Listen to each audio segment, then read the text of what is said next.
Hi guys, James Deacon here, and today I'm thrilled to start my sustainable journey with GoSolar Philippines.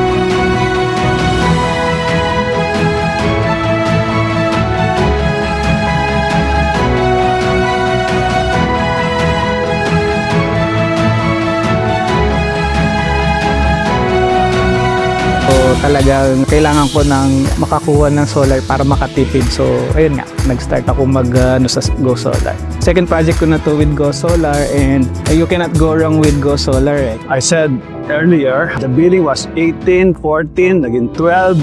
Hindi pa nabilib ang wife ko noon at 12. Naging 9. Ba, medyo niniwala ng wife ko. Ba, maya-maya, naging 7. Tapos, naging 6,000, naging 5,800.